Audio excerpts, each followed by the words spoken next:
Hey everybody, this is Jake Wynn, public historian here with my friend, also a public historian, Justin Voithofer, who works for the Gettysburg Foundation. We are here today talking about the exciting upcoming Apple TV Plus miniseries, Masters of the Air. It is long time coming, waiting for this particular series to come. But we are very excited to talk about this with you today. Justin, how are you doing today? I'm doing great, Jake. I'm really excited too. This has been, what can we say, 20 years in the making, I guess, at least. We had the Pacific, we had Bandit Brothers, we had the Pacific. This was the next logical step. And, Bandit Brothers and the Pacific are almost 20 years old now. So it's kind of, I don't know, maybe with age it's better. I don't know. We'll see. So, Yeah, it's very funny. I was getting a kick out of the run up to Masters of the Air coming out. I saw a preview refer to this as existing in the Band of Brothers universe, which many of our historian friends pointed out is the universe of World War II, the historical right, event that took place. right. Uh, So what we're going to do for you all is going to run through kind of a preview of the show, what to expect, what we've seen in the trailer. I know Justin and I are both very, very interested in this time period in our history, and we love some historical events happening in dramatic films. So we're excited to run through some of the things that we've noticed, some of the source material that they utilized for this particular series, which is based on real events, the true story of the 8th Air Force, the 100th Bomb Group of the 8th Air Force during the Second World War. So let's just dive into that. Let's talk a little bit about the historical context for this show, what it's about, and what some of the viewers might expect from the real history of this show. So, yeah. Justin, you want to take that on? Well, first I'm going to say, Masters of the Air. This is the after a book called Masters of the Air by Donald Miller, and I think Donald Miller does a great job. This entire series, at least we think, is going to take kind of different chapters, or at least kind of expand upon different chapters of his book. 100th Bomb Group is the first chapter of Masters of the Air, and Miller talks about this kind of context of what it is to be in an air war at this time. He has a great quote at the beginning of the book. It says this. Says this was an air war, a new kind of warfare being waged, high altitude strategic bombing. It was a singular event in the history of warfare, unprecedented and never to be repeated. The technology needed to fight a prolonged, full-scale bomber war was not available until the early 1940s, and by the closing days of that first ever bomber war, was already being rendered obsolete by jet engine aircraft, rocket-powered missiles, and atomic bombs. In the thin, freezing air over northwestern Europe, airmen bled and died in an environment that no warriors had ever experienced. And I mean, he comes out right out the gate and says that too, which I think is fantastic because he's right. Beginning to the end of the war, you see a transformation to what strategic bombing is and can be. And looking at today and current events, strategic bombing and kind of looks a little bit differently if you're looking at Ukraine or how the war is being fought there. Missiles are able to kind of be more precise than strategic bombing, or sorry, than these big lumbering aircraft up in the air dropping hundreds of bombs. And I'm sure we'll talk about that as we get into future episodes, which makes this very unique, which makes this is probably going to be, I'm not going to say it ever, but one of the few times in history that you're going to have somebody who by the end of their experience in the Second World War, what they did at the beginning was already obsolete, and what they did is not going to probably ever happen again in this same capacity. Yeah, this is like unprecedented, experiences that all of these participants had in that, whether it's in the air or on the ground. The experiences of the ground crews preparing these planes, and most importantly, of the civilians who are on the receiving end of a lot of this firepower that is on display. It's really incredible just to, when you read these accounts of the participants, when you read Donald Miller's Masters of the Air, or some other of the books that other accounts that we'll mention over the course of this episode and in future episodes, it is jaw dropping when you start to see, the descriptions of what this was like to experience, as hundreds, thousands of aircraft in the air all at once, dropping hundreds of thousands of pounds of bombs over populated areas, over cities, and with hundreds of fighters trying to repel them, and flak guns, and It was something that is just, if there weren't video of this, when we see from documentaries at the time, if you see from other film depictions, it's hard to visualize this. So I think this is going to be a really, what I hope for this is that it's going to be a series that is going to show the oftentimes brutal realities of strategic air war, of what this meant both for the participants in the air and on the ground as well. I hope we'll see a little bit of that context for all of this as well. It's not just the fight in the air, but it's also those who are on the receiving end of all of this as well. And I'd even take it a step further too, at least in today's, I don't know, American viewpoint of World War II. It's very focused on D-Day and the liberation of Normandy. And we got that, with Bandit Brothers. We got with Pacific, we got Iwo Jima and all that kind of stuff too. I think people forget those two, or at least D-Day does not happen without the success of what goes on in the air to the years prior. D-Day happens in 1944. The air war really starts as soon as we get in it. 42, 43, 44 are really when the 8th Air Force and other Air Force groups are going to make the difference in the war. By the time we get to D-Day, the reason why D-Day is as successful as it is because we become masters of the air, no pun intended there. But that's because of what is going on in the years before and what these bomber crews were able to accomplish and the impact that they had on not only German armament and manufacturing, but also German fighters and other German aircraft. And yeah, I don't know. It's glad that we won't have a D-Day scene, which I mean, we may have it, but it's from the air. It's going to be like unlike anything we've seen so far. We're not going to have, the Saving Private Ryan Beach scene over and over again, which I sometimes think we as Americans like to focus on that and ignore what goes on around D-Day. Absolutely. And I hope another thing that we see through this series, and I think the trailers have kind of alluded to this, and some of the scenes that we see is kind of the evolution of the strategy that you see employed, that you see, we see fighters like the P-51 Mustang that's going to change the game for the air war and provide the Americans and the British as well, the Allied forces in the air over occupied Europe, with the ability to protect their bombers fighting hundreds of, if not thousands of miles away from their air bases. And you're going to see that through the course of these episodes, I believe. But I think it's important to say that what the strategy was for the air forces operating over occupied Europe on the Allied side, which was for the Americans, was about strategic bombing, in that the targets were military installations initially, air bases, and then war industries, factories building planes and tanks and other weaponry. And that strategy evolves over the course of the conflict as American bomber losses add up. They're bombing during the day, which is quite different than their British counterparts. The Royal Air Force has a much different strategy, and throughout the war, high commands are arguing about these strategies. The Royal Air Force decides to do the lion's share of its bombing at night, and is not, because they're bombing in the darkness, they are not going to be able to hit strategic targets very accurately. So instead, they bomb cities. They just outright target civilians with the goal of lowering and lessening the German population's morale. Go right for the jugular there, something that is proves to be ineffective through the majority of the war up to the very end. The German morale is never broken by the air war, but the American strategy proves to be quite adept at restricting German industrial might and restricting their ability to defend themselves, especially when we see later on in the stages of the war where the American air forces are going to start to target German aircraft manufacturing and targeting, blowing up and destroying the Luftwaffe, the German Air Force, in the air, and almost using the bombers as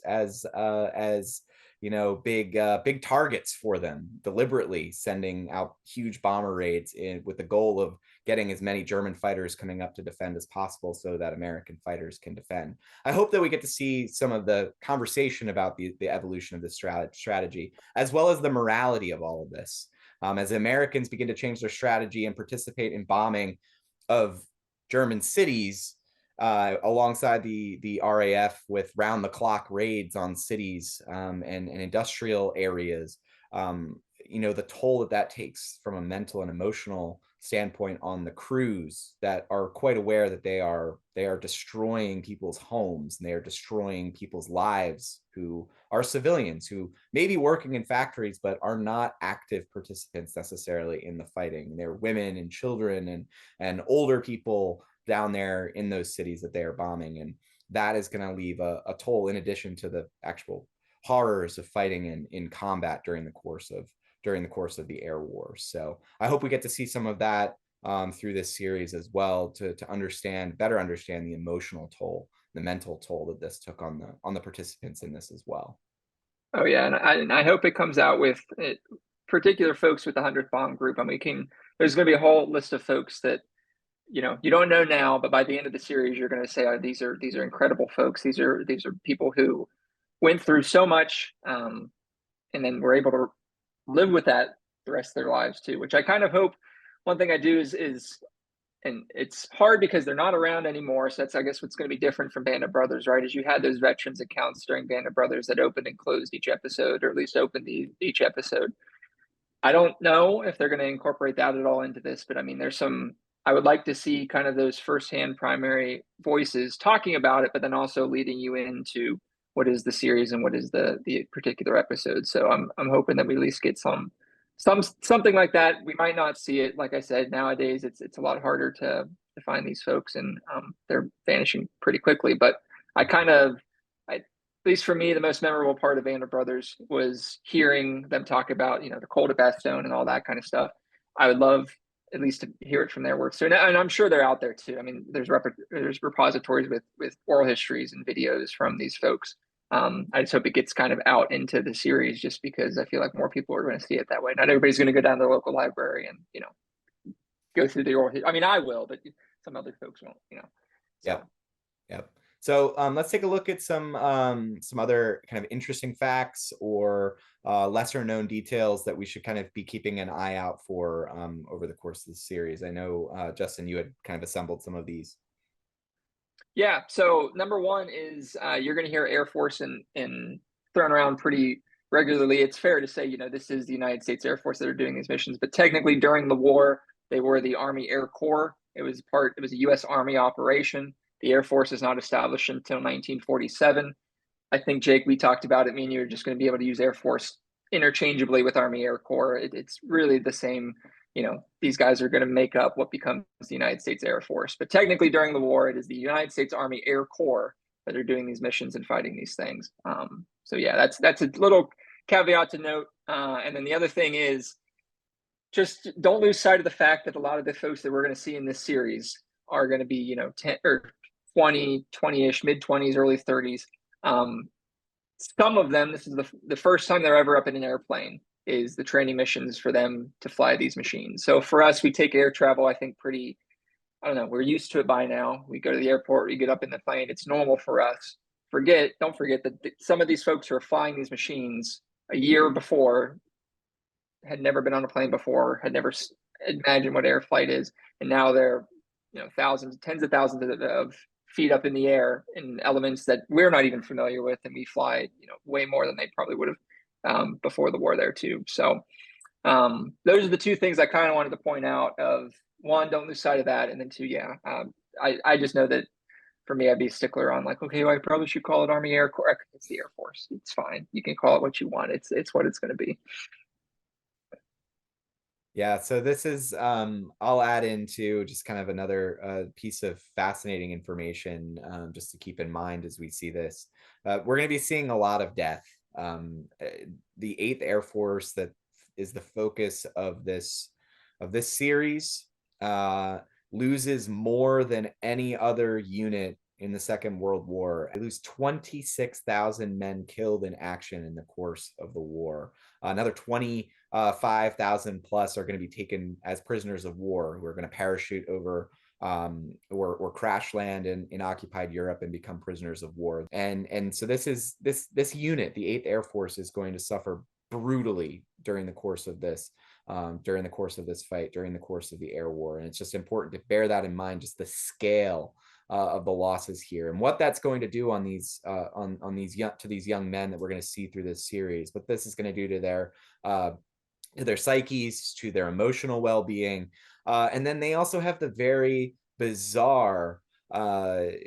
very bizarre lifestyle where they're going to be going out, flying out in the morning, fighting over Berlin in the middle of the day, and at night, if they're lucky enough to come back and land, they're going to be able to go out to the bar at night with their friends who survived the fight and mourn the losses of those who didn't return. It is a very bizarre and unusual kind of combat that is not seen by virtually any other of the services during the Second World War. It is a very singular fight, and one that I hope this series is going to do justice for, do justice to.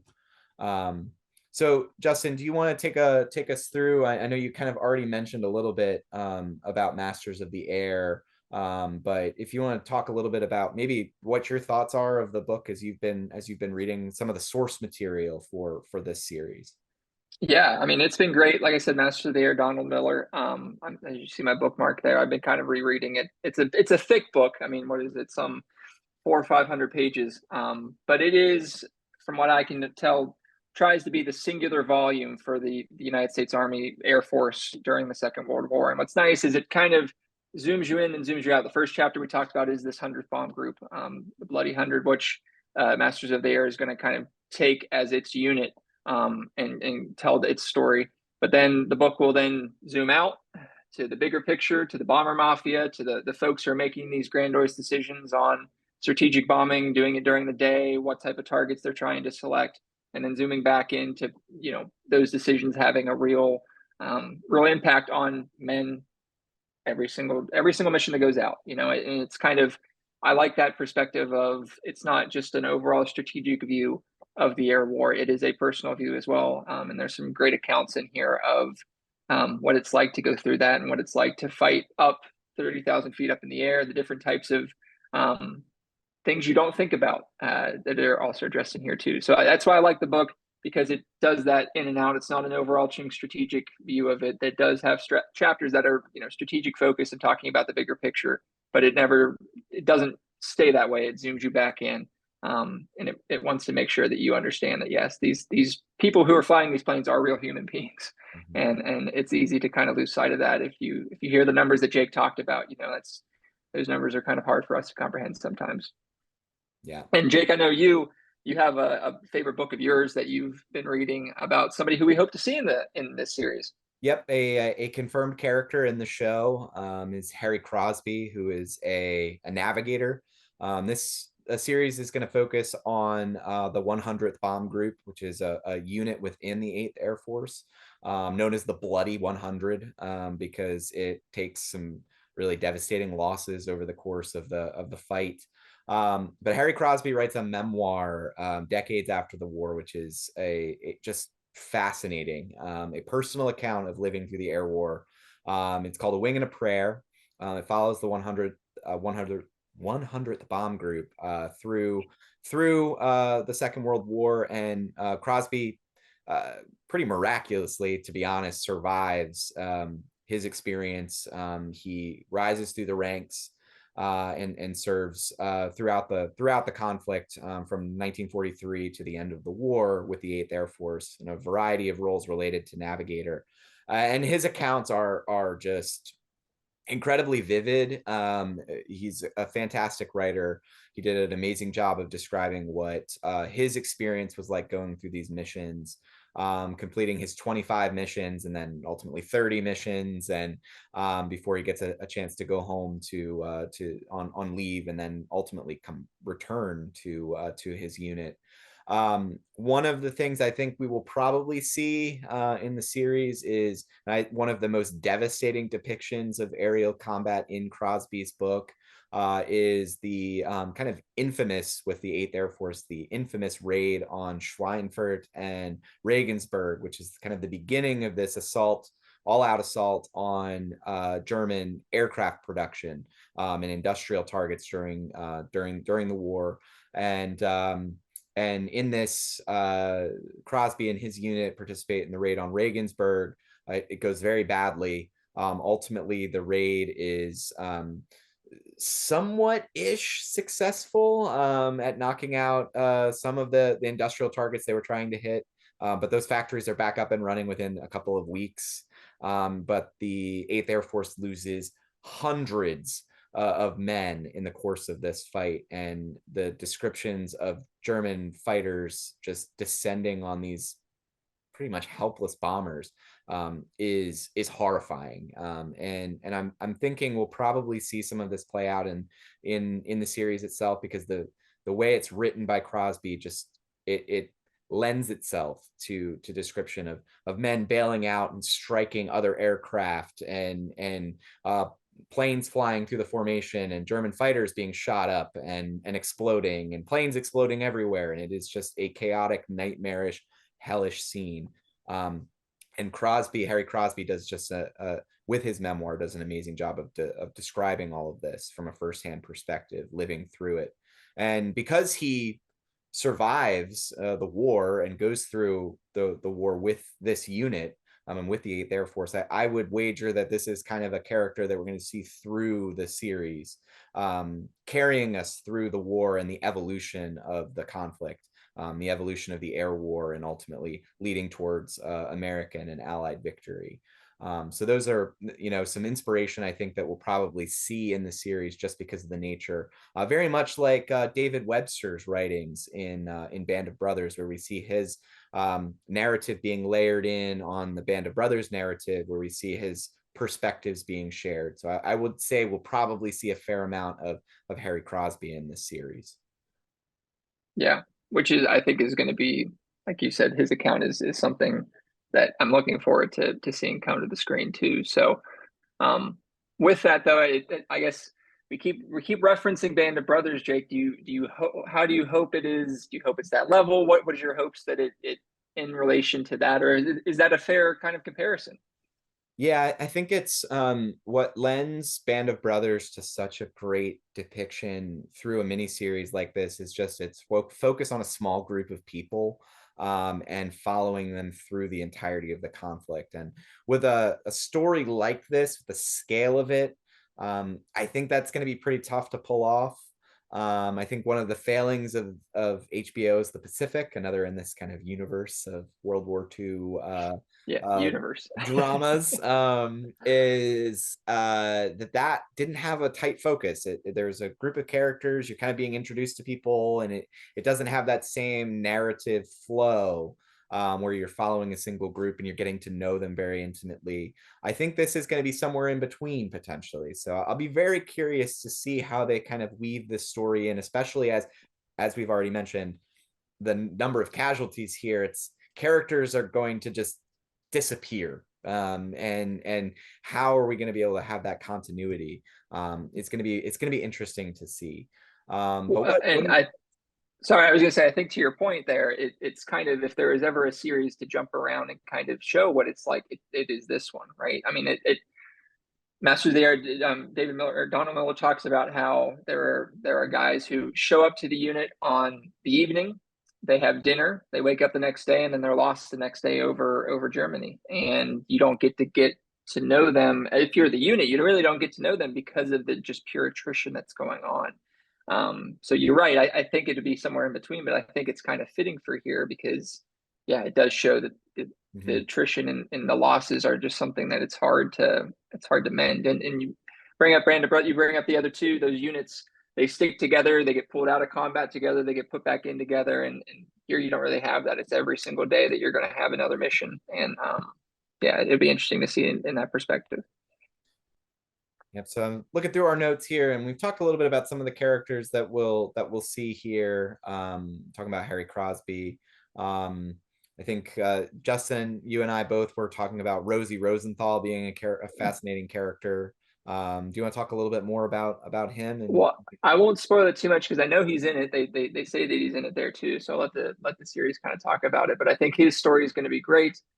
Spoiler: he does survive the war. We get a good account from him. But I think what's really cool is he ends up being a prosecutor during the Nuremberg war trials. So he is in these bombers over top of Europe, and then comes back and then decides, no, I need to be over in Nuremberg, and makes the choice to go back there. He also way over his minimum amount of missions. I can't remember if it was 25 or 30 that he had to meet. He ended up doing like 50, I think. So the characters there are great. We also, me and Jay kind of talked about how you get some stars with the 8th Air Force as well. You get George Bailey, our favorite actor, Jimmy Stewart, who is a and sometimes movie stars, they get in, they do their things. It was for Hollywood. That Jimmy Stewart did his part and did fly combat missions. Ends up it retires as a brigadier general in the Air Force in the 1960s. So he starts during World War II and then will stay in the Air Force Reserves all the way up to the 1960s. I think he even is on like a B-52 arc-like mission. So talk about the transformation for him. He's starting off on these B-17 planes, and then by the end of his career, he's on B-52s, flying just as high over top of Vietnam and doing other things. So Jimmy Stewart's there. Clark Gable is also in the 8th Air Force as well. Hitler actually has a bounty out on Clark Gable if the Luftwaffe is able to bring him down, or any German citizen, they bring him in. So the other thing that's interesting about the Air Force and the 8th Air Force in particular is that it did have some bona fide movie stars with its ranks who did see combat missions and wanted to be a part of the Evermen's kind of war in that sense. Yeah, I have one other character that I'm like very curious to see if they're going to layer him in here. It's Curtis LeMay. Bombs away. Bombs away LeMay, a character associated very much with the 8th Air Force and the changing of strategies during the Second World War in terms of strategic bombing. Who's going to go on to serve on the Joint Chief of Staff and be very much an advocate post-war, very anti-communist, tried to bomb Cuba during the Cuban Missile Crisis, and is the focus of another film, fictional film that is one of my favorites, Dr. Strangelove. He's kind of the inspiration for one of the major characters in that movie as well. So interested to see if they're going to layer him into the series as well, because he plays a really key role in some of the events that transpire here. So Justin, I just want to see, as we're winding down here, what do you want to see in this series? What are some of the things that you would like to see them cover through Masters of the Air? I think one of the things that I hope we get is a sense of camaraderie with these crews. Because when you're up in the plane fights as one, you play a part in making that machine do what it needs to do. And the camaraderie that those crews end up having with each other. I mean, we always talk about they're not, at the end of the day, when the bullets are flying at you, you're not fighting for some grandiose idea. You're fighting for the guy on your left and the guy on your right. Well, here in the air war, you're literally fighting for the guys around you. You're trying to keep the plane up in the air. You're trying to protect it. You're trying to do all that. So I really hope we get a sense, just a glimpse of what that camaraderie looks like and what it, how it evolves throughout their time and counting up the missions until they get done and that kind of stuff. I guess if there's one thing I'm hoping for, it's we get to see that. How about you, Jake? Yeah, I'm really hoping we get to see kind of the the cost of all of this, that emotional and mental strain on these men that comes through the accounts of those who were living through it in the diaries, letters, memoirs that are written after the fact of men breaking down under this strain. And I hope that we get to see the true cost of all of this, and what that meant to the men who are living through it, and how did people cope with it, how did they not cope with it, and to see the real realities of the air war over Europe. And I think that that's something I would say we're probably going to see that, but I'm really hopeful that we get an accurate depiction of this based on we see a lot of it in the source material, especially in Masters of the Air for this. How about things that we want to see avoided? Justin, do you have anything that you hope they stay away from, or things that you don't want to see in this? I'm basically going off the point. I want to see kind of. I don't want this to just be, yes, 8th Air Force, military might, America, greatest generation. That's it. I want to see the true kind of cost of it, both during the war, after the war, and then also from the German perspective as well. What's going on in those cities and what's happening when these raids are going on too. I guess I trust the people who make this series. I mean, I trust Tom Hanks, I trust Steven Spielberg, so I don't think we're going to get that. But that's my biggest fear, is that it's just kind of hey, let's rally around the flag, America. Yep, we did this Greatest Generation stuff, and we can. There's a whole other podcast here about what I feel about the Greatest Generation. I'll save it for another time, but that's kind of what I'm kind of hoping to avoid. I want to see the true costs, and I want to see the it's not black and white. It's not good guys versus bad guys. There's a whole lot of story that needs to be told here to understand World War II, and I think sometimes we ignore that. Yeah, my feelings, what I want to see avoided in this is there have been depictions of the air war in film in recent times, and it turns into a CGI mess, looking like something straight out of Star Wars, or and it's attempting to capture the scale and not doing a great job of it. So I'm hoping that I know there's going to be a lot of CGI. You couldn't make this tell the story to show that scale without it. I just hope that it's done tactfully, and that the focus really is on as you talked about, Justin, the camaraderie, the teamwork within these crews, to show the cramped, tiny, claustrophobic spaces that they're operating in 30,000 feet above the ground. And I hope that that's given kind of an accurate depiction, and it just doesn't turn into a CGI mess that can be pretty campy. So I'm hoping we can avoid that for sure. So Midway Part 2, you don't want Michael Bay to just start blowing everything up in the sky. We have more videos to make on that for sure. All right, so wrapping up here, Justin, do you have any final thoughts you have leading into the premiere of Masters of the Air? I'm just excited. I think that this is a long time coming. I really hope that it makes its part on the American American public too. I hope it has that same impact that the Bandit Brothers in the Pacific had. And with Apple TV Plus, my biggest fear is that just people sometimes might not see it. So I mean, I know that's the streaming service of Ted Lasso. So I have a good feeling that there's a lot of people who are familiar with it and tune it on and pick it. And I am hopeful that this is a part of the war that I think has never really been explored. So I hope that this is done well enough that it stands the test of time. Yep, I will second that. So I'm looking forward to this, and looking forward to recording more episodes about it as we see episodes and react to it with some of our friends as well. So there'll be more people joining us in this conversation, sharing their expertise, their knowledge, and sharing some of their reactions to the new miniseries appearing on Apple TV Plus. Masters of the Air is coming soon, and we will be watching excitedly alongside all of you. So this is Jake Wynn, public historian, signing off with Justin Voithofer, also public historian with the Gettysburg Foundation. Thank you guys so much for tuning in. We'll see you next time.